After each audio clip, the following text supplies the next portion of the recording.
ठीक है, तो देवियों एंड सज्जनों, लास्ट क्लास में हम लोगों ने instance method, static method and class methods के बारे में डिस्कशन किया था एंड वी सॉ कि क्या प्रॉपर्टीज है उनकी, how class method can change the class variable for all the objects, और इसीलिए हम क्लास मेथड्स को यूज करते हैं फॉर फैक्ट्री रीसेट, है ना, जो भी हमें करना होता है। Now we are moving forward for inheritance. अब हम इनहेरिटेंस पढ़ने वाले हैं यहाँ पर, तो चलिए शुरू करते हैं।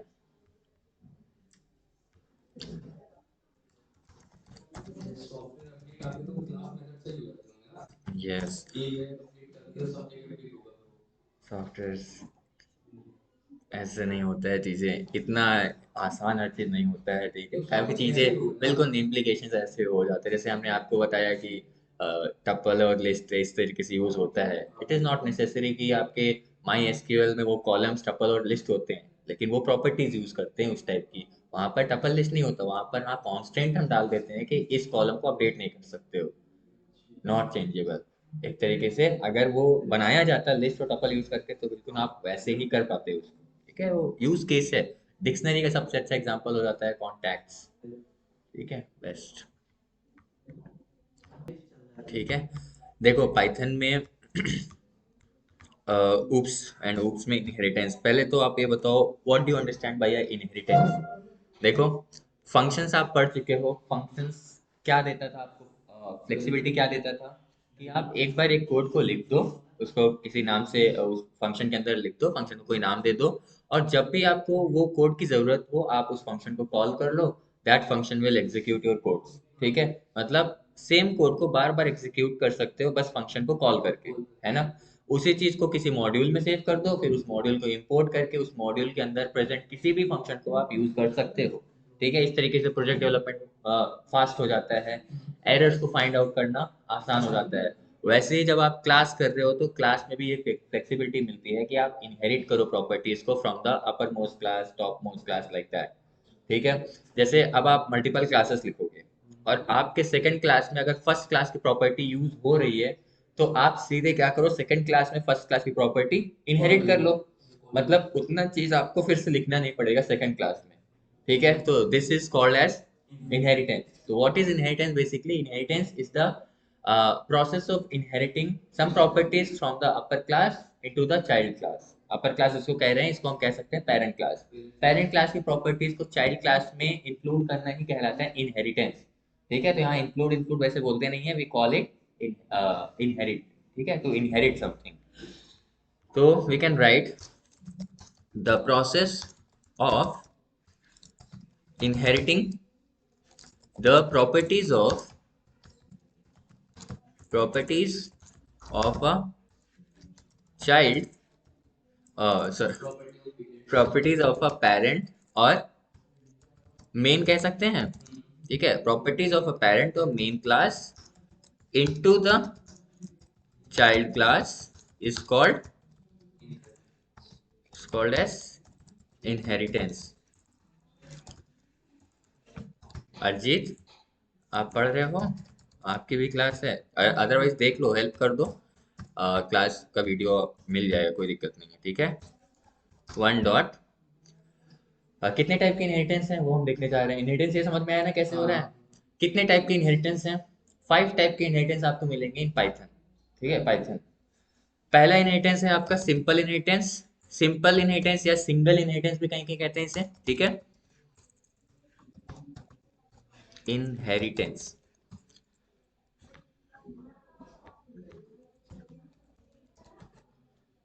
Second inheritance is your multi multi multiple inheritance. Third is your multi level inheritance. बारी बारी से अभी हम देखेंगे भी इनको, इनका क्या मतलब है। Multi level inheritance. Fourth is your hierarchical inheritance.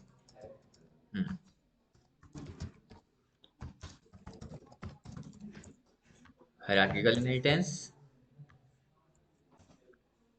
Fifth one is your hybrid inheritance. इन सब में सबसे इंपॉर्टेंट यही तीनों हैं ऊपर के। ठीक है, उन्हीं सब का मिक्सअप होने लगता है नीचे जाके हायरार्किकल हाइब्रिड में। ठीक है, let's see one by one इसका क्या मतलब है।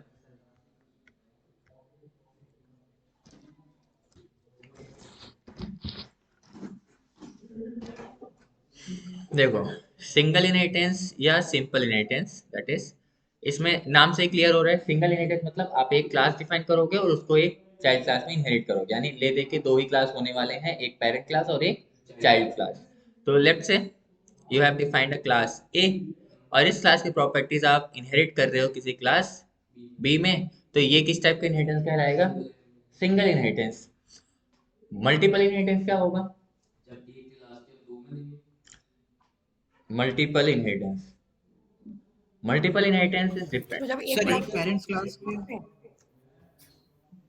अच्छा देखो देखो सुनो, मल्टीपल इनहेरिटेंस मतलब लेट्स से आपने क्लास ए डिफाइन किया एंड इसके अंदर कुछ प्रॉपर्टीज हैं, आपने क्लास बी डिफाइन किया, इस क्लास के अंदर भी कुछ प्रॉपर्टीज हैं। ठीक है, अब आपने क्लास सी डिफाइन किया और इस क्लास सी में ए और बी दोनों की प्रॉपर्टीज डिफाइंड है, तो ये क्या हो जाएगा? Multiple inheritance. यहाँ पर जो आप इनहेरिटेंस किए हो, क्लास ए की प्रॉपर्टी आपने इंक्लूड किया, क्लास बी की प्रॉपर्टी भी आपने इंक्लूड कर लिया यहाँ पर, तो ये किस टाइप का इनहेरिटेंस कहलाएगा? Multiple inheritance. मल्टीपल कैसा? हम्म हम्म बी में भी अभी बता रहे हैं ना, that will be called as multi level inheritance. Level by level inheritance कर रहे हो। यहाँ पर आपने ए क्लास डिफाइन किया, बी डिफाइन किया, सी भी हो सकता था। अब यहाँ ऐसा मत मानना कि दो ही क्लास होगा, तीन चार कितने भी। कहने का मतलब अगर आप एक ही लाइन में दो तीन क्लास चार क्लास सबको इनहेरिट कर रहे हो कॉमा कर करके, it means this is your multiple inheritance. You are inheriting multiple classes in a single line. ठीक है, दिस इज मल्टीपल इनहेरिटेंस। लेकिन अगर आप ऐसे इनहेरिट कर रहे हो class A then class B, और क्लास बी में आपने क्लास ए को इनहेरिट कर लिया, और फिर आपने क्लास सी डिफाइन किया और क्लास सी में आपने बी को इनहेरिट कर लिया, तो this is called multi level multi inheritance. Level this is called multi level inheritance. आप लेवल बाय लेवल इनहेरिट करते जा रहे हो। ठीक है, पहले बी में ए का और सी में फिर बी का। तो देखा जाए क्लास सी में, ये बताओ अच्छा, क्लास सी में क्या ए की प्रॉपर्टीज हैं? है ना, क्योंकि ए की प्रॉपर्टीज बी में है और बी इनहेरिट किया गया सी में, तो C already has the properties of A and B both. यहाँ पर क्या क्लास बी में क्लास ए की प्रॉपर्टीज हैं? नहीं, दोनों अलग अलग क्लास हैं। लेकिन क्या क्लास सी में ए और बी दोनों की प्रॉपर्टीज हैं? है ना, दोनों की, क्योंकि आपने दोनों को यस इनहेरिट सर किया। है। तो this, yes, this is called multiple inheritance, this is called multi level inheritance. तो फिर हाइब्रिड इनहेरिट हायरार्किकल इनहेरिटेंस क्या होता है? हायरार्किकल इनहेरिटेंस में क्या करते हो आप? सी, क्लास ए आपने क्रिएट किया, फिर आपने क्लास बी क्रिएट किया, और क्लास बी में आपने ए को इनहेरिट कर लिया, फिर आपने क्लास सी क्रिएट किया, क्लास सी में भी आपने ए को इनहेरिट किया, बी को नहीं ए को, यानी सबसे ऊपर वाली जो क्लास है। एंड नॉट ओनली सबसे ऊपर, आप एक ही क्लास को मल्टीपल क्लासेस में इनहेरिट करते जा रहे हो, तो ये एक हायरार्किकल इनहेरिटेंस हो जाता है, क्योंकि इस केस में आपके पास तीन क्लास है और हायरार्की में सबसे ऊपर ए है। आप ए को बी में भी इनहेरिट कर रहे हो, सी में भी इनहेरिट कर रहे हो, तो this will be called as hierarchical inheritance. Hierarchical, इसको आप ऐसे विजुलाइज कर सकते हो, आपके पास क्लास ए है, इसको आपने बी में भी इनहेरिट किया और इसको आपने क्लास सी में भी इनहेरिट किया। ठीक है, this is your hierarchical inheritance. इसी के बाद आता है हाइब्रिड इनहेरिटेंस। हाइब्रिड इनहेरिटेंस में क्या होता है? क्लास ए, क्लास बी, और बी में आपने ए को इनहेरिट किया, क्लास सी, सी में आपने ए को इनहेरिट किया, क्लास डी, एंड डी में आपने बी और सी दोनों को इनहेरिट कर लिया। ये बन गया hybrid inheritance. Hybrid inheritance is a mixture of hierarchical inheritance and multi level inheritance. ठीक है, multiple inheritance not multi level. यहां से यहां तक देखिए, यहां से यहां तक क्या चल रहा है? Hierarchical inheritance. Hierarchical inheritance. और ये क्या चल रहा है, मल्टीपल इनहेरिटेंस। हाँ वंस समझ रहे हो, this is your hierarchical inheritance, ठीक है, and this is your multiple inheritance, not multi level. आप एक ही लाइन में दोनों क्लास को इनहेरिट किए हो ना।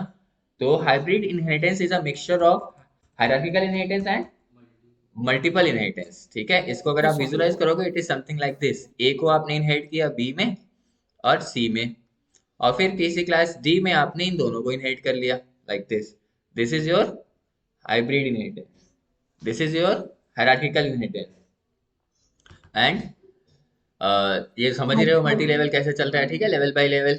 ए में कुछ है प्रॉपर्टीज को बी में दिया, फिर बी से सी में दिया, तो ये चल रहा है आपका हाइब्रिड, ठीक। Sorry sorry sorry my mistake, ये है मल्टी लेवल इनहेरिटेंस। और अगर आपने क्लास ए डिफाइन किया, बी डिफाइन किया और इन दोनों को आपने क्लास सी में डिफाइन कर दिया, तो ये कहलाएगा मल्टीपल इनहेरिटेंस, ठीक है। और सिंगल इनहेरिटेंस तो ऑलरेडी जान ही रहे हो। तो इतने टाइप की इनहेरिटेंस है, इस टाइप से आप चीजों को इनहेरिट कर सकते हो, ठीक है।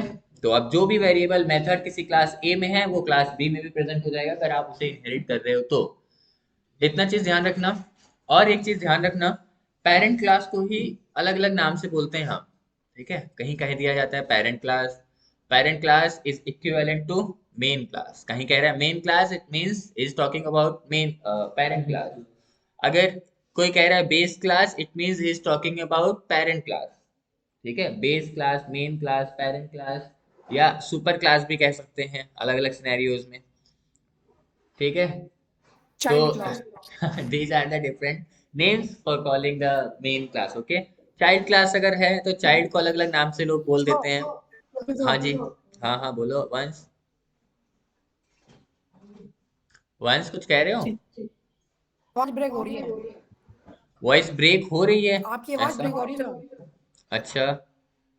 चाइल्ड ओके क्लास सर, को ही अलग अलग नाम से हम बुला सकते हैं। चाइल्ड क्लास मतलब सब क्लास, है ना। पेरेंट क्लास का कोई क्लास है, इसको हम कह सकते हैं सब क्लास, ठीक है। और क्या कह सकते हैं, डेराइव्ड क्लास,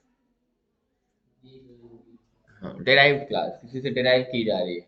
तो ये अलग अलग नाम से हम बुला सकते हैं क्लासेस को, तो कंफ्यूज मत होना। These are the different names for parent class, these are the different names for child class. And now let's start writing some code. तो स्टार्ट करेंगे हम विथ सिंगल इनहेरिटेंस। क्या लिख रहे हो, हाँ लिखो लिखो, लो लिख लो। अगर आप इसके वीडियोस देख रहे हैं तो सीरीज में ही देखिए, अच्छा रहेगा।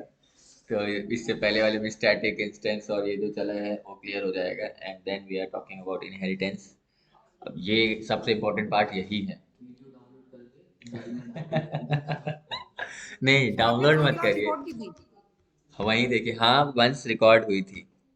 एक्सक्यूज मी सर, हाँ वंस बोलिए। सर मेरे को शेयर कर देना, ओके वंस ओके। मुझे शेयर कर देना लिंक। हाँ शेयर कर दूंगा वंस। आस्क जोजो। अरे यहाँ पर कुछ मत करिए, ठीक है, शांति से क्लास करिए, I will share you. Okay अरे यार ये क्या हो रहा है, ठीक है, रिकॉर्ड भी हो रहा है, आराम से क्लास करिए यहाँ पर, वरना वहां पर सब पॉइंट आउट करेंगे यूट्यूब पे ये इंद्र कौन है और वंश कौन है। ठीक है, कर दीजिए। हाँ अच्छा, हु इज वंश है, मैं कमेंट करूंगा। चलिए सिंगल इनहेरिटेंस देखते हैं। लेट्स क्रिएट अ क्लास, और हम पर्सन, ठीक है, पर्सन क्लास को ही कंटिन्यू करेंगे। We have a person class and person has some properties, ठीक है, कोई भी पर्सन हो।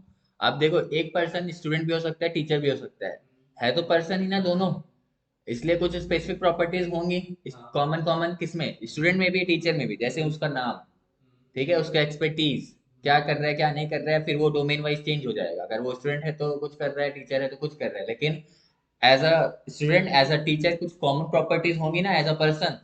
जैसे उसका नाम क्या है, उसका एज क्या है ना, जेंडर क्या है, ये तो दोनों ही क्लास में यूज होने वाली चीजें हैं, तो हम उसको मेन क्लास में डिफाइन कर देंगे। अभी इसी चीज को हम धीरे धीरे कैसे मूव ऑन करेंगे, सिंगल इनहेरिटेंस है तो अभी हम पर्सन क्लास क्रिएट करेंगे and we will create a student. तो this will be a single inheritance, person class की प्रॉपर्टीज स्टूडेंट क्लास में इनहेरिट कर लेंगे, this will be a single inheritance. अब हम एक टीचर क्लास भी बना लेंगे, ठीक है। और स्टूडेंट वाली प्रॉपर्टीज अगर आप टीचर में भी इनहेरिट कर लेंगे तो this will become a multi level inheritance. उसको आपने स्टूडेंट में किया, स्टूडेंट को आपने टीचर में किया, तो ये मल्टी लेवल हुआ। लेकिन अगर आप टीचर में आप पर्सन और स्टूडेंट दोनों को एक साथ इनहेरिट कर ले रहे हो then it will become multi multiple inheritance, multiple inheritance. ठीक है, क्योंकि टीचर भी कभी स्टूडेंट था ना, तो कुछ प्रॉपर्टीज हो सकती हैं, तो उसी हिसाब से हम सोच के कर रहे हैं इसे।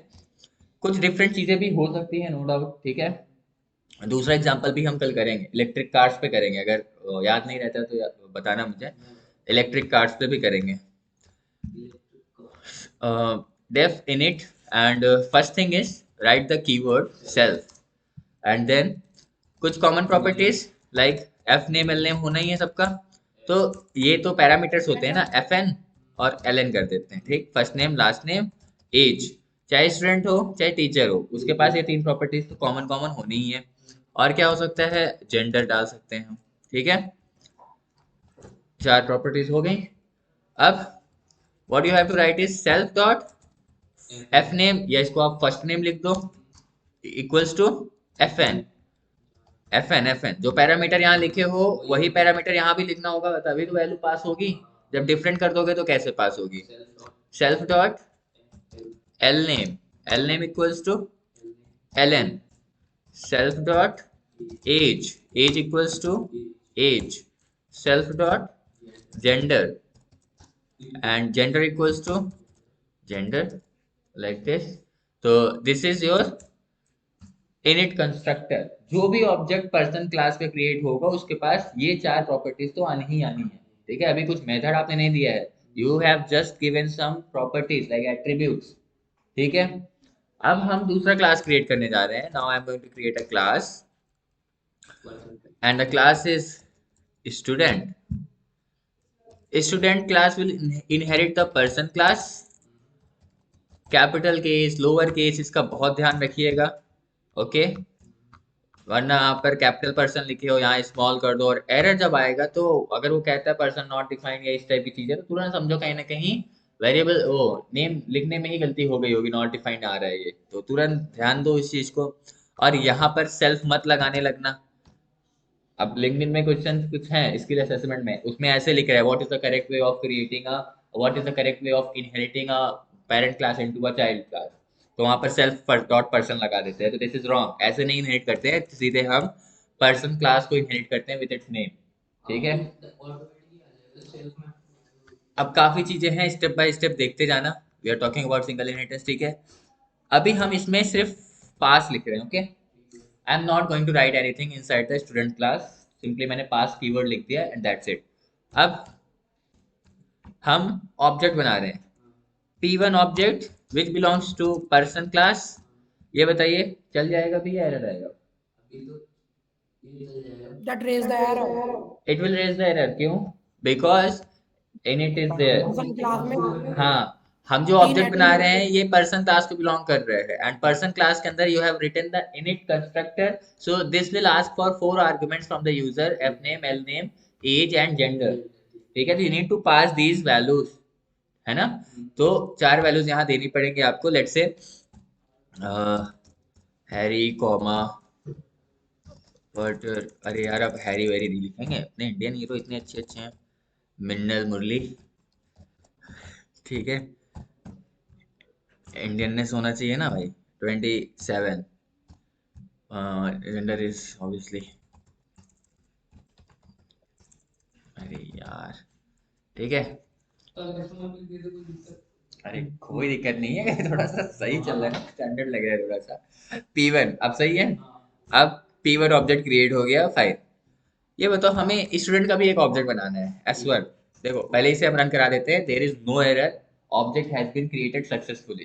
ठीक है अच्छा सॉरी यहाँ पर देखो कैपिटल P, तुरंत देख के समझ में आ रहा है, और लाइन 11 पे पॉइंट कर रहा है, यहाँ पर एरर है, फाइन। अब सही है, ठीक। अब S1, S1 ऑब्जेक्ट बना रहे हैं which will belong to student class. अब बताइए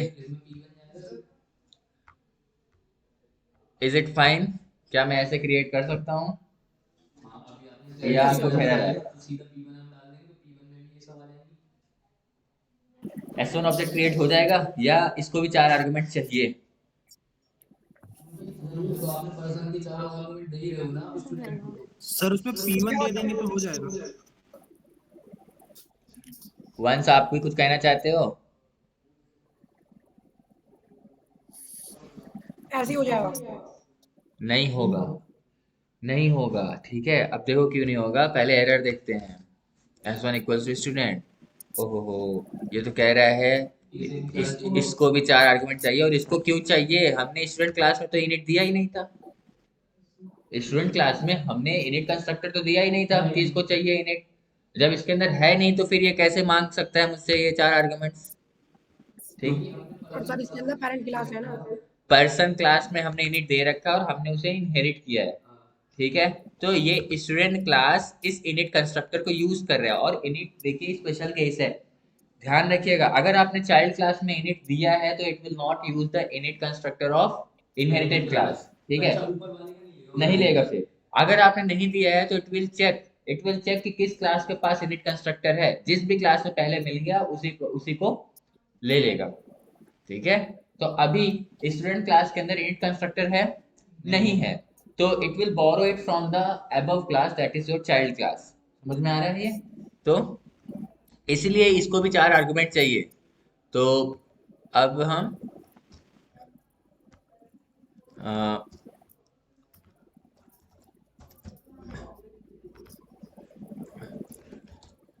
शिबू डॉन 33 गेम से शिबू रहता है कोई। Male is so we have created S1 object. अब देखो आपको एरर नहीं आएगा।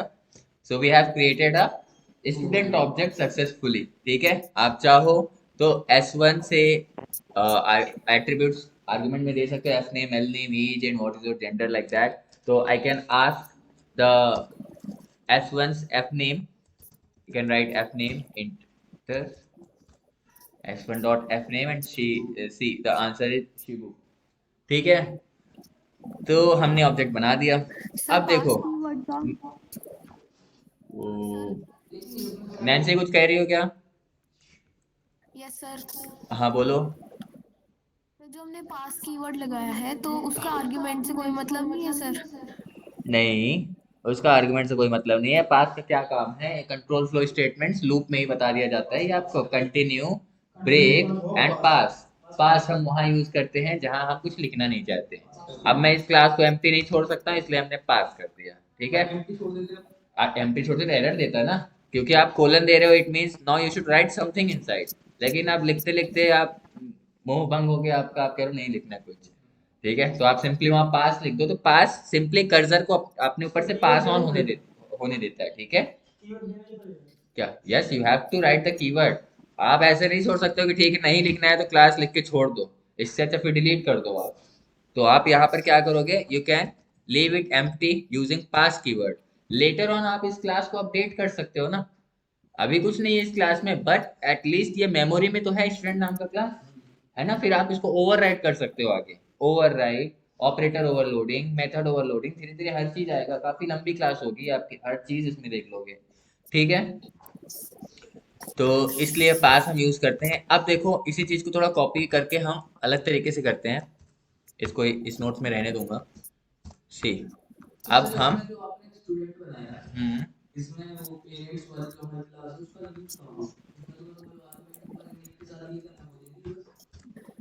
पर्सन क्लास यूज नहीं हुआ, पर्सन आप इनहेरिट नहीं किए होते तो ऐसा कुछ होता ही नहीं। समझ रहे हो? अगर मैं देखो, अब देखो मैंने इसको हटा दिया, इस इनहेरिटेंस को हटा दिया यहाँ से स्टूडेंट क्लास से। मैं इस लाइन को भी हटा दे रहा हूँ। ठीक है, अब मैं एक स्टूडेंट क्लास बनाया हुआ है, this is empty student class. तो मैं स्टूडेंट क्लास के लिए ये ऑब्जेक्ट क्रिएट कर रहा हूँ and I am passing these 4 values to this class. अब क्या होगा देखो, एरर आएगा क्योंकि इसको कोई आर्गुमेंट चाहिए ही नहीं और आप आर्गुमेंट दे रहे हो। इंटरनेट स्लो है थोड़ा, वरना बहुत तेजी से एग्जीक्यूट होता है ये देखिए एरर आ रहा है ना, स्टूडेंट टेक्स नो आर्गुमेंट, और आपने दे दिया। इससे पहले ऐसा एरर नहीं दिया, क्यों? क्योंकि आपने इनहेरिटेंस किया था। तो आपने जो पर्सन क्लास में स्क्रीन लिखा पॉज था हो वो गई। इनहेरिट हुआ कि नहीं यहाँ पर? ठीक है, हाँ बोलिए। स्क्रीन सा। हाँ बोलिए। हाँ आपकी स्क्रीन पॉज हो गई। पॉज हो गई screen. Let's write a init constructor specifically for student class and let's see what happens then. Okay. Def underscore underscore init underscore underscore then self। अब बताओ स्टूडेंट है तो स्टूडेंट वाली कुछ प्रॉपर्टीज होंगी इसके पास। जैसा वही roll name number, class name. Let's say roll number, ठीक है। और इसका ग्रेड्स, ग्रेड्स दिख रहे हैं बस, ये दो चीज अभी हम लिख रहे हैं, ठीक है अभी के लिए। And self dot roll number equals to roll number, self dot grades equals to grades. Okay, अब हम यहाँ पर दो वैल्यू पास कर सकते हैं, for what, for roll number and for grades, ठीक है। क्योंकि स्टूडेंट में आपने जो इनिट कंस्ट्रक्टर दिया है इसको सिर्फ और सिर्फ दो वैल्यू चाहिए, क्योंकि आपने दो पैरामीटर लिखा है। तो अब यहाँ पर पास करते हैं, let's say roll number is 10 and grades is 79, ठीक है। So S1 object will be created, no problem. S1 object, ये देखो, अब देखो ये क्लास एक अलग क्लास है, ये अलग क्लास है, कोई भी इनहेरिटेंस अभी नहीं हुआ है, ठीक है। And see S1 dot roll number करोगे तो आपको रोल नंबर मिलेगा ना। What is the roll number, 10, roll number मिल गया। लेकिन क्या S1 में अगर मैं F नेम करूँ तो क्या मुझे मिलेगा, नहीं, क्योंकि F name is attribute of person class. तो पर्सन क्लास के जो भी ऑब्जेक्ट्स होंगे उन्हीं के पास है ये एट्रीब्यूट, S1 के पास नहीं है। अगर हम यहाँ इनहेरिट कर लें, अब देखो इनहेरिट करने जा रहे हैं, एफ नेम रन भी तो कराते हैं, सी क्या आएगा, error. Student object has no attribute F name, F name नामक कोई एट्रीब्यूट नहीं है, दो ही एट्रीब्यूट है, रोल नंबर और ग्रेड्स। और जैसे आप दूसरे क्लासेस को अभी तक चेक करते आए हो, आप वैसे ही अपने खुद के ऑब्जेक्ट को भी चेक कर सकते हो, dir करके, dir ऑफ S1 कर दो आप, एंड यू विल सी, देखो ग्रेड्स एंड रोल नंबर, यही दो एट्रीब्यूट्स है आपके S1 ऑब्जेक्ट के पास। ऐसा dir आप लिस्ट में करते थे, डिक्शनरी में करते थे, उसके मेथड चेक करते थे। अब देखो हमारे पास S1 ऑब्जेक्ट जो है उसके पास सिर्फ दो ही एट्रीब्यूट है, अभी मेथड कोई नहीं है, सिर्फ दो एट्रीब्यूट है जो वैल्यूज आपको दे रहा है, ठीक। तो ऐसे चेक कर सकते हो। एंड अब हम इनहेरिट करने जा रहे हैं चीजों को। अब वहां पर्सन हम लिख देते हैं, स्टूडेंट एंड पर्सन, पर्सन, ठीक है, दोनों चलेंगे। अब देखो अभी भी बताया था आपको, if your child class does not have the init constructor then it will borrow it from the child class। अब इस आपने इसको खुद का init दे दिया है, it will not look for the init constructor present in the parent class, ठीक है। सो इस केस में दो आर्गुमेंट अगर आप पास करोगे तो इट विल रन, क्योंकि इस कंस्ट्रक्टर को तो सिर्फ दो ही वैल्यू चाहिए, ठीक है। रन, देखो ऑब्जेक्ट क्रिएट हो गया सक्सेसफुली, कोई प्रॉब्लम नहीं हुआ। तो फिर वहां से इनहेरिट क्या हुआ, कुछ नहीं आया वहां से। अब हम पर्सन क्लास में ना एक और मेथड लिखने जा रहे हैं, नॉर्मल मेथड, एक प्लेन मेथड जिसे हम कह सकते हैं, ठीक है। एंड क्या लिख सकते हैं बताओ, पर्सन स्पेसिफिक चीजें, ही कैन वॉक। हम एक मेथड लिखने जा रहे हैं walk, self dot it will take some value also, value को हम कर देते हैं स्टेप्स, कितने स्टेप चलता है, ठीक है।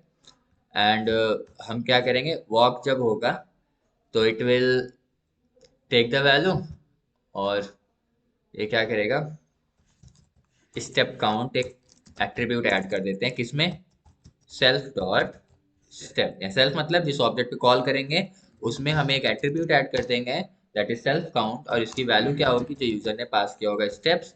और फिर मैं प्रिंट करा दूंगा इस स्टेप्स को, यानी प्रिंट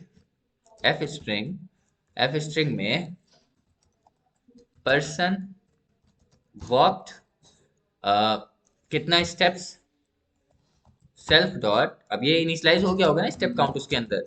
ये प्रोग्राम, ये फंक्शन कॉल करने का क्या मतलब है कि उस ऑब्जेक्ट के पास स्टेप काउंट आपने एक और एट्रीब्यूट डाल दिया, और उसमें वैल्यू क्या है, स्टेप जो यूजर ने पास किया। तो हम उसको अब यहाँ कॉल कर सकते हैं ना, सेल्फ डॉट स्टेप काउंट, और यहाँ हम लिख सकते हैं ना स्टेप्स डॉट, तो पर्सन वॉक 10 स्टेप्स, ठीक है। तो ये मेथड है किसका, पर्सन क्लास का। Since I am inheriting person class in my student class, तो यहाँ पर क्या होगा, ये मेथड आएगा या नहीं आएगा? क्या ये वॉक मेथड स्टूडेंट क्लास के अंदर भी है? नहीं है। है। अरे तो इनिट अलग है ना, देखो ना। ऐसा सर थोड़ी है। है कि ऐसा थोड़ी है कि ये वॉक मेथड जो है इनिट के अंदर है। ये देखो, ये अलग मेथड, ये अलग मेथड चल रहा है। वो स्पेशल मेथड है and this is your instance method. हाँ, तो हमने पर्सन क्लास को कॉल किया ना, तो पर्सन क्लास के अंदर दो मेथड है, एक स्पेशल है और एक इंस्टेंस मेथड है। तो स्पेशल मेथड तो चलेगा नहीं क्योंकि इसके पास ऑलरेडी है इनिट, ये लेगा ही नहीं उसको। तो एक ये मेथड तो इनहेरिट हो ही जाएगा ना इसके अंदर। इनहेरिटेंस का मतलब क्या है? उसकी प्रॉपर्टीज इनहेरिट करना इन योर चाइल्ड क्लास। तो it will inherit this walk walk walk method in your student class. तो स्टूडेंट क्लास का जो भी आप ऑब्जेक्ट बनाओगे उस ऑब्जेक्ट के पास भी वॉक मेथड होगा। समझ रहे हो ना आप ये चीज? ये बिल्कुल ऐसा ही है। इनहेरिटेंस का सीधा सा मतलब यही है कि ये मेथड आप समझ लो आप, कि आपको यहाँ पर भी मिल गया, बिना लिखे आपको यहाँ पर भी वो मेथड मिल गया, लाइक दिस। आपको इतना कोड यहाँ लिखना नहीं पड़ा, आपने इसी कोड को ऊपर से बोरो कर लिया। ठीक है। जब इस क्लास के अंदर, स्टूडेंट क्लास के अंदर ये वॉक मेथड है, तो इसके ऑब्जेक्ट के पास भी तो ये मेथड होगा ना। सिंपल सी बात है बस। तो अब मैं इसे हटा रहा हूँ, ये बस आपको दिख नहीं रहा बट इट इज हियर। ठीक है, यही तो है इनहेरिटेंस। अब आप क्रिएट करोगे, S1 ऑब्जेक्ट क्रिएट हुआ।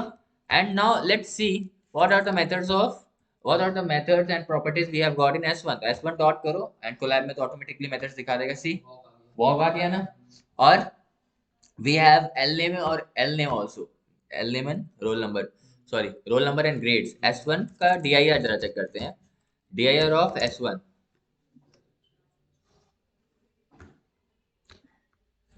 These are the directories of S1 which we can use: grades, roll number and walk method। ठीक है। अब walk अगर हम कॉल करें S1 पे, S1 के पास walk है, S1 के अंदर है ना, उसके अंदर जाने के लिए आपको क्या लगाना पड़ेगा? Dot S1 dot walk. Walk क्या कोई आर्गुमेंट लेता है यूजर से? लेता है। अभी हमने क्रिएट किया है, उसमें स्टेप नाम का हमने एक पैरामीटर लिखा था। It means you have to write some value for it. Let's say 20 steps वो चल रहे हैं, तो S1 डॉट वॉक 20। तो S1 20 स्टेप्स चलेगा और ये प्रिंट भी करेगा, कहेगा कि S1 कहेगा person walk self dot step count that is 20 steps. तो यही प्रिंट करा करा के देगा ये। सी, ठीक है, person walk 20 steps. And now you can see S1 में ना आपको स्टेप काउंट नाम का एक एट्रीब्यूट भी मिल चुका है। अभी तक स्टेप काउंट नहीं था उसके पास, but now it has S1 dot step count. ठीक है, अभी तक स्टूडेंट नहीं सर था S1 के उनको पास ना। हम ये मेथड दे पा रहे हैं with the help of a instance method. This is your instance method. ठीक है, तो इंस्टेंस मेथड की हेल्प से हमने अपने इंस्टेंस को प्रॉपर्टी दिया है S1 को। ठीक है, अब बोलिए वंस। सर जब मैंने ऑब्जेक्ट S1 बनाया था जब भी मैं इसको दे सकता था। क्या बिल्कुल दे सकते थे, उस ऑब्जेक्ट के लिए ही ऐड होता है ये। ठीक है, तो मैंने उसके बाद आप इसको यहाँ पर प्रिंट ऐसे किया कर था। सकते हो, वो तो शुरू की क्लास में ही बताया था। S1 डॉट हेयर कलर आप दे सकते हो like this, hair colour equals to blue. ठीक है, आप ये दे सकते हो। रन करोगे तो इस ऑब्जेक्ट में इस नाम का एट्रीब्यूट भी ऐड हो जाएगा। समझ रहे हो? एंड सी, रन करो। अब देखो S1 dot hair colour blue, और even you can check the directory, you will see कि हेयर कलर भी ऐड हो गया। ये तो आपके शायद फर्स्ट क्लास की ही बात है। आप अपने सर मेरा ऑब्जेक्ट को क्वेश्चन ये प्रॉपर्टीज नहीं दे था। सकते हो। हाँ बोलो, सर मेरा क्वेश्चन ये नहीं था। बोलिए क्या क्वेश्चन था? सर जो आपने S1 एज ए ऑब्जेक्ट बनाया था स्टूडेंट क्लास का, तो आपने वहां हाँ, पर इसे आर्गुमेंट पास किए थे दो। S1 ऑब्जेक्ट बनाया यहाँ तो पे ठीक आपने है। 10 और यहाँ 10 और 79। 79, ठीक है। यहाँ पे मैं 3 आर्गुमेंट भी तो पास कर सकता था। यहाँ पर मैं पास कर दूं वैल्यू 79 के बाद तीन नहीं करूँ। आर्गुमेंट? क्यों करोगे 3 आर्गुमेंट? आप ये कह रहे हो तो किस बेसिस पे कह रहे हो, एक्सप्लेन करिए। जी सर, क्योंकि सर मेरे जो स्टूडेंट क्लास है उसके यहाँ पर्सन क्लास है, ठीक है, और मेरे को पता है कि जब उसकी वो प्रॉपर्टी इनहेरिट कर लेगा तो उसके पास ऑलवेज ही स्टेप मेथड तो होगा ही। अच्छा स्टेप मेथड कहाँ से आ गया? वॉक क्योंकि मेथड है, हम और ये वॉक मेथड कोई स्पेशल मेथड नहीं है जो अपने आप चलेगा और आर्गुमेंट मांगेगा आपसे। अपने आप नहीं सर, कौन चल आपने रहा है यहाँ बताया पर? नहीं अपने आप से यहाँ पे आ इनिट। जाएगा।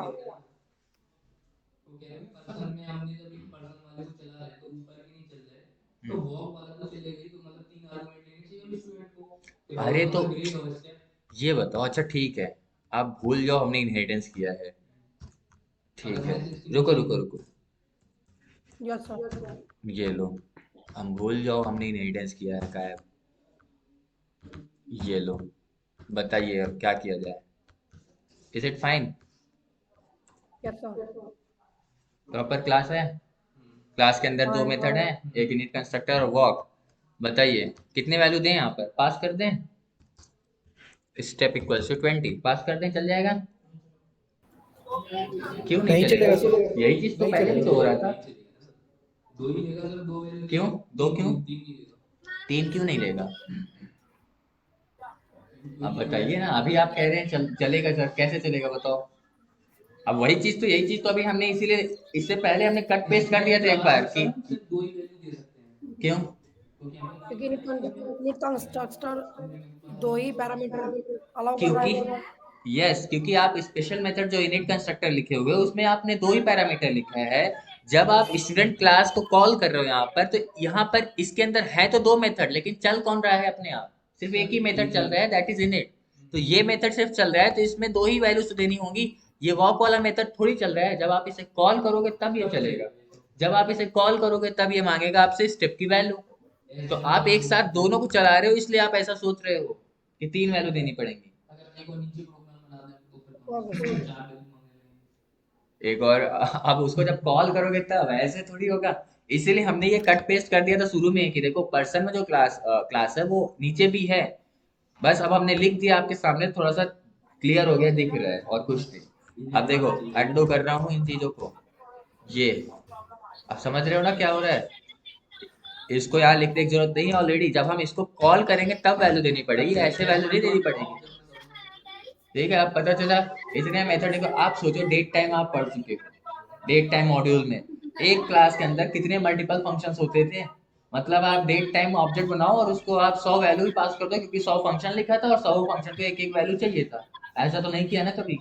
आप जिस फंक्शन को कॉल करते थे उस फंक्शन को जो चाहिए वो देते थे। वही चीज हम यहाँ भी करने की कोशिश कर रहे हैं। जो भी हम यहाँ पर मेथड लिखे हुए हैं, उस मेथड को जो चाहिए वो देंगे at the run time. Run time मतलब कब? जब हम इसको कॉल कर रहे हैं। ठीक है, अगर अभी यहाँ नहीं पास करूंगा तब कहेगा this function required one position argument and given nothing. समझ में आ रहा है? तो ऐसे चल रहा है ये। वंस क्लियर हुआ? Clear sir. S1 dot step count 20। क्या कर रहे हैं? ठीक है, हाँ ये चल रहा है। ओके ओके ओके, अब देखो, क्या S1 के पास क्या एफ नेम है? नहीं, you can not. S1 dot F name करोगे तो कहेगा स्टूडेंट ऑब्जेक्ट के पास एफ नेम नाम का कोई एट्रीब्यूट है ही नहीं। क्यों? क्योंकि ये ऊपर वाले यूनिट को यूज नहीं कर रहा है, इसके पास ऑलरेडी है ये। तो अब यहाँ पर अगर आप यूज करवाना चाहते हो, देखो अगर स्टूडेंट है तो ऑब्वियसली उसके पास भी तो फर्स्ट नेम लास्ट नेम होगा, बिना नाम का थोड़ी है वो। तो आप क्या करना चाहते हो? विदाउट राइटिंग एक चीज तो ये कर सकते हो, आप कह दो सर ठीक है हम यहाँ पर भी एफ एन और एल एन कर दें। फिर वही चीज होगा, फिर वही चीज होगा कि आप सेम कोड लिख रहे हो। ये काम आप ऊपर कर चुके हो ऑलरेडी, तो आप यहाँ पर बस इतना बता दो इसको, सिंस आप इनहेरिट तो किए ही हो, यानी पर्सन क्लास तो है ही इसके पास, आप बस इसको ये बता दो इनिट में कि देखो तुम्हें कुछ प्रॉपर्टीज अपने पेरेंट क्लास से भी लेके आनी है, और किससे लेके आनी है? इनिट से लेके आनी है। पर्सन क्लास का इनिट, देखो अब हम यहाँ कॉल कर रहे हैं, चार चार दो चारों फीचर्स आप यहाँ कॉल कर रहे हो, तो यू आर मेंशनिंग कि पर्सन क्लास का इनिट यूज करो और यहाँ पर जो वैल्यूज हैं प्लीज म्यूट कर लो माइक, रिकॉर्ड और ए क्लास। इंद्र म्यूट कर लो। सेल्फ, देन अब यहाँ पर आपने क्या क्या लिखा है, F N L N age gender.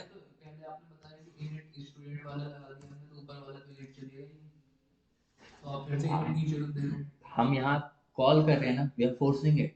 Person class है कि नहीं इसके अंदर, इस स्टूडेंट के अंदर पर्सन क्लास है हमारे पास कि नहीं है ना, तो हम सीधे अब कह रहे हैं पर्सन क्लास का आप इनिट को यूज करो। इनिट क्या है, यहाँ पर एक मेथड ही तो है, और मेथड को हम उस नाम से कॉल कर सकते हैं। अपने आप तो रन हो ही रहा है, अगर रन नहीं हो रहा है तो यू कैन कॉल इट। ठीक है, अभी ये दो प्रॉपर्टीज तो स्टूडेंट स्पेसिफिक हैं, ठीक है, हम पर्सन में नहीं डाल सकते, अदरवाइज ये तो नॉर्मल पर्सन को भी रोल नंबर और ग्रेड दे देगा जिसने कभी स्कूल नहीं देखा है, तो this will become a wrong program, है ना। तो इसीलिए हम ये दो प्रॉपर्टीज स्पेसिफिकली स्टूडेंट क्लास में दे रहे हैं। एक तरीके से हम कॉल कर रहे हैं with the help of the class name, with the help of a class name, person class का इनिट, क्योंकि हमने इसे इनहेरिट किया। अगर हम इसे इनहेरिट ना करते ना तो हम यहाँ ऐसा नहीं कर पाते, क्योंकि स्टूडेंट क्लास के पास पर्सन नाम का कोई भी क्लास नहीं है। और एक चीज ध्यान रखना, आप जैसे कोई क्लास क्रिएट करते हो उसी नाम का एक ऑब्जेक्ट पाइथन में क्रिएट हो जाता है। जैसे पर्सन क्लास आपने क्रिएट किया ना, पर्सन नाम का एक ऑब्जेक्ट भी क्रिएट हो जाता है। आपने स्टूडेंट बनाया ना, स्टूडेंट नाम का एक ऑब्जेक्ट भी क्रिएट हो जाता है। इसीलिए आप स्टूडेंट डॉट इनिट कर सकते हो, और कल वाली क्लास में ही देखो हम क्लास मेथड को कॉल कर पा रहे थे with the help of a class name, है ना, पर्सन डॉट क्लास मेथड कर पा रहे थे ना ऐसा, क्योंकि ऑब्जेक्ट क्रिएट हो जाता था। ठीक है, तो ये ऑटोमेटिकली चल रहा है। अब आगे बढ़ते हैं, फिलहाल इनहेरिट करके रखना है। अब यहाँ पर देखो क्या चल रहा है, थोड़ा सा यहाँ ध्यान देना। ए comma B comma C comma D, ये हम 4 पैरामीटर लिख रहे हैं किसके लिए, इन चारों के लिए। ठीक है, मैं यहाँ F N L N age और जेंडर कर सकता हूँ अभी, लेकिन फिर आप सोचोगे कि सेम सेम होना चाहिए। यस, ए की जगह एफ एन, बी की जगह एल एन। ये जिस सीक्वेंस में आप यहाँ वेरिएबल्स लिख रहे हो उसी सीक्वेंस में वैल्यूज पास होंगी, यानी F N will take the value of A, L N will take the value of B, age will take the value of जो भी आ रहा है सी, और gender will take the value of D. ठीक है, इनकी इतनी रिक्वायरमेंट है, एंड फाइन। अब यहाँ पर सेल्फ सेल्फ लिखने की जरूरत नहीं है, you just have to write like this, खत्म।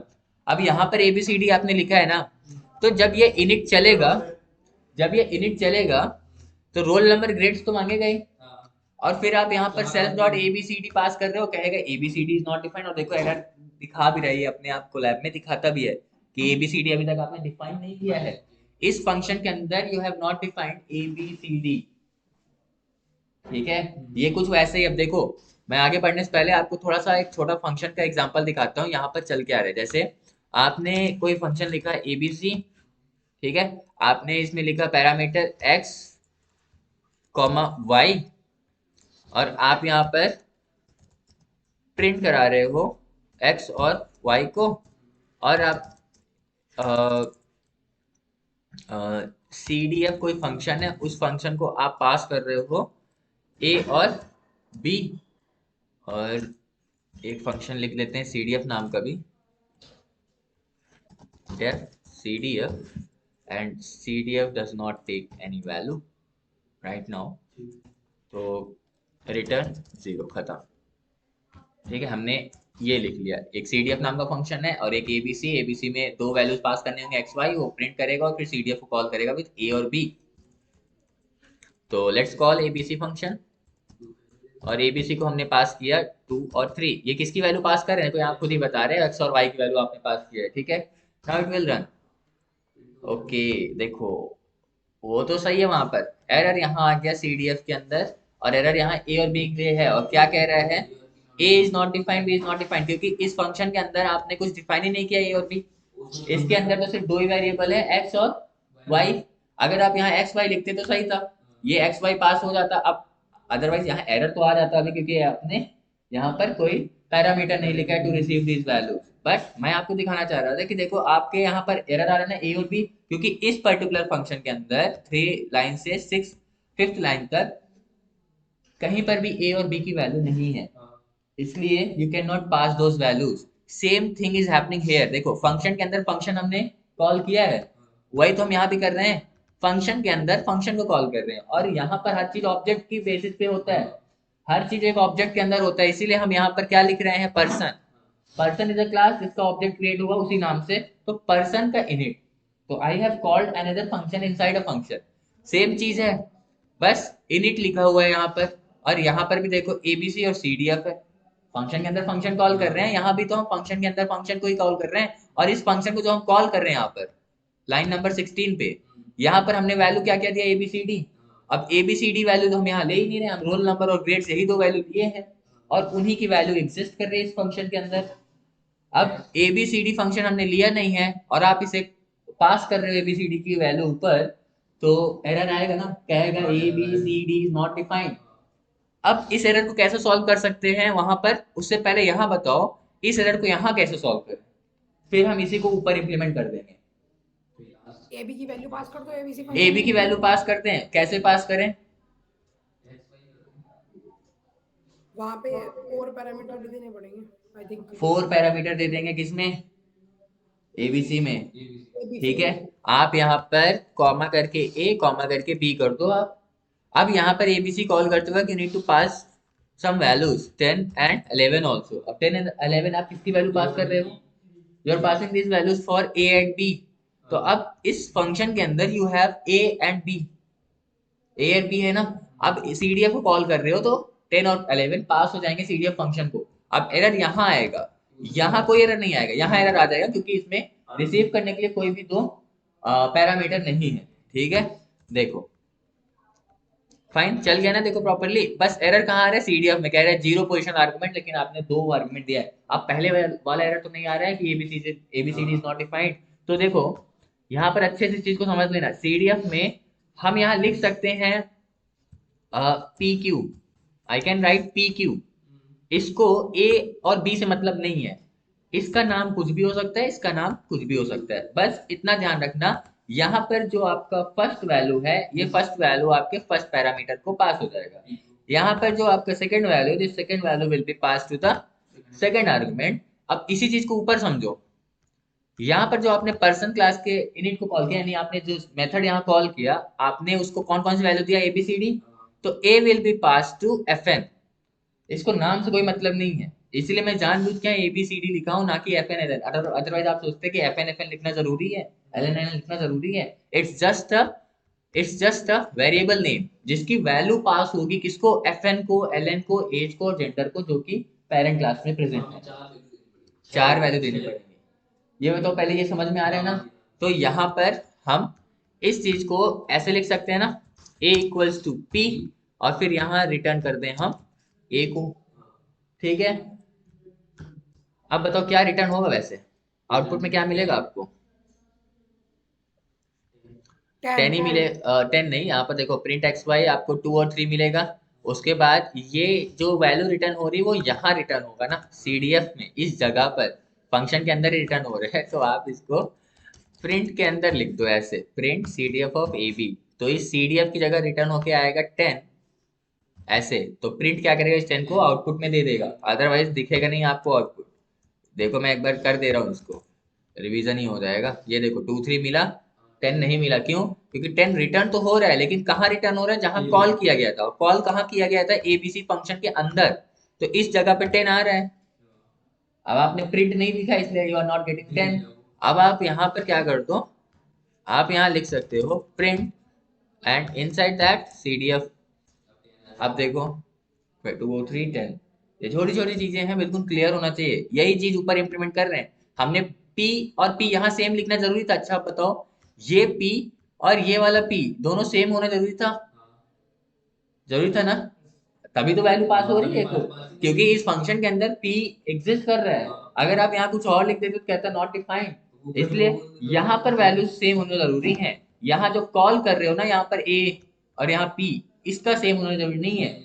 वही चीज यहाँ पर हम समझाने की कोशिश कर रहे हैं। जो यहाँ पर आप FN LN एज लिखे हो, ये FN और ये FN सेम होना जरूरी है, क्योंकि वैल्यूज ऐसे ही पास होंगी फंक्शन के अंदर। जो आप नीचे से वेरिएबल दे रहे हो, इसका सेम होना जरूरी नहीं है, लेकिन आप चाहो तो लिख सकते हो। अगर आप कॉन्सेप्ट समझ गए हो तो आप वही वेरिएबल लिखो, तो डाउट नहीं होता है। ठीक है, आपको कॉन्सेप्ट क्लियर होगा। अदरवाइज 10 वेरिएबल क्रिएट कर रहे हो फिर 10 को याद रखना पड़ रहा है। इसीलिए लोग क्या करते हैं, इसको ABCD ना करके FNLNH ही कर देते हैं, और फिर आप ये सोचते हैं कि सेम होता है। ये सेम नहीं होता है, हम ये समझाना चाह रहे थे। समझ में आ रहा है? इसी चीज को आप यहाँ समझ लो। यहाँ AB जो लिखा हूँ इसको मैं P लिख सकता था और इसको Q लिख सकता था, कोई फर्क नहीं पड़ता। अब आप जो वैल्यू पास कर रहे हो 2 3 10 11, 2 3 इसको गया, AB में क्या गया 10 11। अब देखो, अब अगर आपने अंदर PQ लिखा है तो इस फंक्शन के अंदर भी PQ ही होना चाहिए, क्योंकि वैल्यू जो आपने पास किया 10 और 11 ये A और B के लिए पास किया। ठीक है, अब AB का कहीं यूज नहीं करो, PQ, फिर देखो नीचे एरर आ रहा है इसके, PQ नॉट डिफाइंड, तो you need to write the P and Q here also. ठीक है, तो अब सेम आंसर अभी भी आएगा। अगर ये लॉजिक समझ में आया यहाँ पर, तो यहाँ वाले में कोई डाउट नहीं होना चाहिए। ठीक है, क्या मैं यहाँ पर अब FNLL कर दूं, थोड़ा सा क्लियर रहेगा, एक्स्ट्रा वेरिएबल नीड नहीं है। अब मैं यहाँ पर FN, B की जगह LN और एज, और यहाँ पर जेंडर कर रहा हूँ। हाँ, यूनिट आर्गुमेंट तो देना ही पड़ेगा ना, सेल्फ सेल्फ लिखने वाला काम नहीं होगा और क्या। छोटे प्रोग्राम्स हैं, बड़े बड़े प्रोग्राम्स होंगे तो और अच्छा यूटिलिटी समझ में आएगा, कि आपका 50 लाइन 100 लाइन बच जाएगा। ठीक है, वेबसाइट खोल लो ई-कॉमर्स कोई, साफ साफ समझ में आ जाएगा कैसे करते हैं क्लास और objects. FN LN age and gender. Okay fine, तो अब ये इनिट चलेगा और इसको 1 2 3 4 5 6 आर्गुमेंट चाहिए। रोल नंबर और ग्रेड्स कहाँ पास हो जाएंगी, यहाँ पर, और FNLL ने एज, इनको पास हो जाएंगी। ये वैल्यू ऊपर लेके जाएगा, और इसी ऑब्जेक्ट, ये जो स्टूडेंट का जो ऑब्जेक्ट क्रिएट होगा S1, इसको ये और प्रॉपर्टीज दे देगा। कौन कौन वाली, FNLL एज वाली, ये वाली प्रॉपर्टीज सारी। तो अब आपके S1 ऑब्जेक्ट के पास टोटल 4 to 6 एट्रीब्यूट्स हो जाएंगे और एक मेथड हो जाएंगे। कौन, वॉक। ठीक है, तो this is your single inheritance S1 dot walk. अरे सॉरी FNLNH 1079 दो वैल्यू दिया ना, इसलिए एरर दे रहा है। I need to pass all these values ना। तो S1 जो स्टूडेंट है, इसका रोल नंबर ये है, इसका ग्रेड्स दिए हुए यहाँ पर, तो I need to write like this. ठीक है, और यहाँ सिंपली ए मत लिख देना, गलती यही कर देते हैं लोग, वेरिएबल जैसे वो हो जाएगा, right, A grade. And FNLN let's say is, ठीक है, LN एज, यस ले लीजिए, age is 27 and gender is male, like this. तो आपने अब S1 ऑब्जेक्ट क्रिएट कर दिया है सक्सेसफुली। ठीक है, ये S1 के पास वॉक मेथड है, तो it can do something in your object. ठीक है, ये सिर्फ प्रिंट नहीं करा रही है, ऑब्जेक्ट में कुछ प्रॉपर्टीज ऐड भी कर रहा है और चल भी रहा है एक ऑब्जेक्ट। ठीक है, S1 डॉट स्टेप काउंट 20। ठीक है, इट्स जस्ट अ एग्जांपल, तो मैं इसको हटा नहीं रहा हूँ, समझने के लिए सही रहेगा। ठीक है, डेमोन्स्ट्रेशन बस। तो ऐसे हो रहा है single inheritance. Now you can call anything. देखो, इससे पहले हम S1 में अब S1 डॉट F नेम करेंगे तो अब हमें वैल्यू मिलेगी लाइक दिस। तो इससे पहले नहीं हो पा रहा था, लेकिन since now you have inherited them, तो आप कर पा रहे हो। ठीक है, सिंगल इनहेरिटेंस समझ गए हो ना, मल्टीपल मल्टी लेवल इसी का यूज है। अगर इसे समझ गए हो तो अब आगे थोड़ा आसान हो जाएगा रास्ता। ठीक है, this is your single inheritance. आप इसमें थोड़ा और प्रॉपर्टी चाहो ऐड कर सकते हो। आप पर्सन में यहाँ वॉक लिखे हो, you can write more method. देखो, वो नॉर्मल इंस्टेंस मेथड है, वो इनहेरिट हो जाएंगे, लेकिन इनिट के केस में देखना होगा कि आपने चाइल्ड में दिया है या नहीं। अगर दिया है तो वो ऑटोमेटिकली उसको कॉल नहीं करेगा, लेकिन you can call it by it's name. आप कॉल कर सकते हो, ऑटोमेटिकली नहीं चलेगा वो पेरेंट क्लास में। ठीक है, और आगे चल के, यस है, तभी तो आप वहाँ पर्सन लिख के कॉल कर पा रहे हो। आगे चल के आप MRO पढ़ोगे, MRO यही बताएगा कि कौन सा मेथड कहाँ पर सबसे पहले सर्च होगा। ठीक है, ये इनहेरिटेंस के बाद का टॉपिक है, वी विल सी दैट। अभी देखो यहाँ पर एक मेथड और ऐड कर लो। बताओ स्टूडेंट के लिए क्या मेथड हो सकता है, what a student can do. अरे मेथड बताइए, और कुछ something he can play. Student ID, अरे स्टूडेंट आईडी नहीं, student can play a cricket sports. Rank sir, क्या कर सकता है, रैंक ड्रैग उनका रैंक बता सकते हैं ना, रैंकिंग का रैंक या मेथड। चलो कुछ ऐसा करते हैं जो ऑब्जेक्ट को दौड़ा उड़ा पाए ना, चले थोड़ा बहुत। रैंक 1 2 पूछेंगे, रैंक स्टूडेंट कौन बोलेंगे। सा गेम प्ले करते हैं? लेट्स से यस, हम इस एक मेथड लिख देते हैं प्रिंट नेम, ठीक है। This is just a instance method, it does not take any argument. ये इसका काम है नाम बताना स्टूडेंट का, ओके। स्टूडेंट का पूरा नाम प्रिंट करना। यस, यहाँ पर आप लिखो print name, the name is curly brackets, बताओ सेल्फ डॉट एफ नेम लिख सकते हो ना, क्योंकि ऑब्जेक्ट के पास एफ नेम आ चुके हैं। And you can also right the last name also with its attribute. ये self dot f name, self dot l name, the name is the name is this, okay। ये एक तरीके से सिर्फ access कर रहा है, एक्सेसर मेथड है, ठीक है। And which is inside the student class. अच्छा, अगर अभी मैं पर्सन क्लास से कोई ऑब्जेक्ट बनाऊं, क्या उसके पास वॉक मेथड होगा? होगा, लेकिन क्या प्रिंट नेम मेथड होगा? नहीं होगा, क्योंकि this belongs to the student class only. तो रन, ठीक है। Now s1 dot F name आपने देखा, null s1 dot walk, walk method. तो ऑब्जेक्ट हमारा वॉक कर पा रहा है बिकॉज इसने वॉक प्रॉपर्टी को पर्सन से लिया है, स्टूडेंट भी चल सकता है, fine. Step count is 20 and let's ask the full name of a student. Object से ही पूछते हैं भाई what is your full name, can you print it? तो it will say yes I can print it, the name is Minnal Murali, बोल पा रहे हैं। Now this method has been given to the child class. तो इस तरीके से आप चाइल्ड क्लास में चाइल्ड स्पेसिफिक प्रॉपर्टी डाल सकते हो, ठीक है। इस टाइप से चीजें चलती हैं। इसके आगे से हम कल कंटिन्यू करेंगे मल्टीपल मल्टी लेवल, ठीक है। अब वो थोड़ा कल मल्टीपल मल्टी लेवल दोनों हो जाएगा, एग्जांपल्स के थ्रू ही करना है। दिस वाज वेरी इंपॉर्टेंट कि एक बार इनहेरिटेंस का कॉन्सेप्ट समझ जाओ कि यहाँ पर ये कैसे ऊपर नीचे जा रहे वैल्यूज। अब आगे क्लियर है। अगर आप 2 क्लास इनहेरिट कर रहे हो, दोनों क्लास में इनिट है, तो कैसे कॉल होगा? आप दोनों को कॉल कर दो, पर्सन पर्सन डॉट इनिट, और दूसरा कोई होगा let's say student dot init, दोनों को आप इनिट में लिख दो, person dot init, student dot init, अलग अलग लिख सकते हो, सब कर सकते हो आप। हाँ, अगर आप टीचर बनाओगे, टीचर में अगर आप लिखते हो स्टूडेंट, तो स्टूडेंट अपने साथ पर्सन को लेके जाएगा, ठीक है। स्टूडेंट अपने साथ पर्सन लेके जाएगा। और लेट से अगर आप कोई थर्ड क्लास बनाते हो टीचर, और टीचर में आप लिख देते हो स्टूडेंट डॉट इनिट, तो स्टूडेंट के इनिट में देखो 3 to 6 वैल्यूज हैं, तो आपको 6 पैरामीटर्स वहां लिखने पड़ेंगे, ठीक है, अलग होंगे। तो यही चीज बस फॉलो होगा, जो इस प्रोसीजर यहाँ पर आपने पढ़ा है बस वहां पर भी वही चीज यूज होना है। ये हम कल देखेंगे एग्जांपल्स के हेल्प से, ठीक है।